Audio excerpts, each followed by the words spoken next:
Hello there. Hello there. So this is week one over of the Pro Writer in 60 Days challenge. A lot's happened, and I have like some notes by the side that you can't see. So if you see me like looking to the right, like that, that's why. I don't want to waste time, so let's just get right into it. I have, I've started writing. And I've got my priorities straight. I've made a lot of progress. Not as much progress as I'd hoped, if I'm completely honest, but progress nonetheless. So we're going to talk about kind of the three main things that I've learned in my first week, trying to become a professional writer. And then we're going to talk about the three main things that I've done this week to kind of learn those lessons. And then we're going to talk about the three things that I want to do next week, kind of building on what I've already done. So if you're looking to start an entrepreneurial activity, I'm sure you've got probably quite a lot to learn from this. And I want to kind of be an inspiration for you if you wanted to start.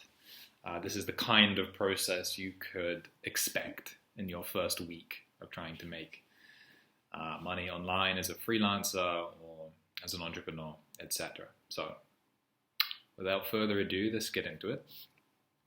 The first thing I learned, so I'm trying to learn copywriting, and I realized one very important thing, and that's that copywriting, unlike other activities in the world, it's not really a science, in that copywriting is about emotions. It's about making someone feel a certain way. And I didn't realize this at the beginning. But this is something I'm actually quite decent at, I feel like. I feel like if I can practice this, like over the next 6 months, 12 months, I could get very good at this. Like I've always thought in terms of making someone feel a certain way. And like helping them understand what their inspirations are and what their motivations are. Like this is something I quite like a lot. It's what drew me to sales and marketing in the first place. So understanding that copywriting is actually, it's an inspirational tool. It's a motivating tool rather than, just describing the product or describing the website or the book or whatever. You're instead you're trying to describe the reader's feelings and emotions. It's an attempt to connect with the person. It's very personal. And with this in mind, now I can go forward and practice my writing, focusing on how I want the reader to feel, right? So let's think of an example. Let's say the product was a gym membership. Instead of talking about, the gym membership lasts 30 days. It costs this much. You get access to this. A much more effective copywriting script would be talking about how it will make them feel. For example, you can finally fulfill your New Year's resolution and stick to it because, we have accountability partners and personal trainers who will keep you on your goal. You'll look the best you've ever been, in like 10 years. You'll finally achieve the goals you've wanted to do. Like it's all like very inspiring emotional language, and this is the kind of language that they use in copywriting. So that's the copywriting specific thing that I learned. The next thing was that writing itself is very much a skill. I don't think it's something that people have or don't have. Well, I'm sure some people are talented. I think it's something everyone can do if they just practice. And so the second thing for me was getting into a daily habit of practicing my skill. So whether this, it depends what you're doing, right? But if you're freelancing as like a psychologist, well, you need to be speaking to people. You need to be understanding people. You need to be studying your material. As a writer, I need to be writing, and I need to be studying great writing every day. And as you're exposed to it, you start to learn all of the kind of nuances, and you start to absorb all of the good elements, recognize why they're good, and then you can start to use them yourself. So practicing writing every day has been super, super important. And then the third thing is that, as is the case with any freelancer or someone starting a business for the first time, finding the first client is very, very difficult. And I know what this is like. I've done freelancing of many kinds in the past. So the thing I was focusing on this week the most was building a portfolio. So building a portfolio of work that I could show to a person and be like, well, this is the kind of thing I can make. And so while I don't have direct experience in writing, in copywriting, and in a business context, I can at least show them things I've written and be like, well, you can expect this. And from what I've heard, this is like the best thing to focus on. And it works. Like if you're working with like an individual business owner, he's not going to expect you to have 10 years experience. If you can just show him the kind of style that you can create, that's often enough. So that's what I've been doing. That's what the main things I've learned. So copywriting is an art. It's an emotional game. You need to develop a daily habit of practice, and the portfolio is like the most important thing to begin with. In terms of what I've actually done, so I feel like I'm actually committed to this now. Like it's been a week, and I've spent the majority of my working time on this. I have other things going on as well, but I've spent most of my time on this. And maybe a few days ago, there was like a switch in my brain. I understood that now I am a writer, I am a copywriter. And this is like, it sounds small, but like, it's really important. I feel like a lot of people get imposter syndrome when they first start a new activity. You know, they're thinking like, well, how could I try and sell, like expect someone to pay for my services when I've only been doing it for like 2 weeks or whatever. But this is something I learned very early on when I started teaching English, that you just gotta like go with it. Just be confident. Most people will accept you if you're just confident in saying what you do and that you can provide this results. And if you can provide evidence that you can provide this results, even better. You have no reason to doubt yourself. And so I've committed to that.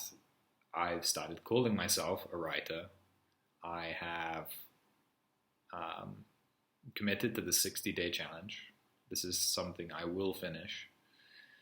And that's like the biggest mindset shift that I've had. In terms of building the portfolio itself, I've made a few theoretical examples and samples.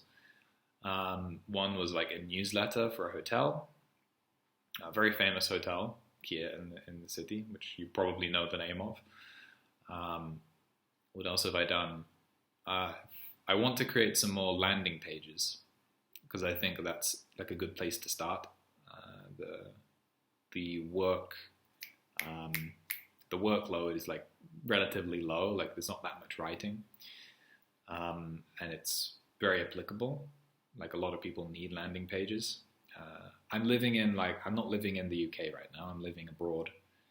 And so there's a lot of local businesses I can work for, making English websites and things like this.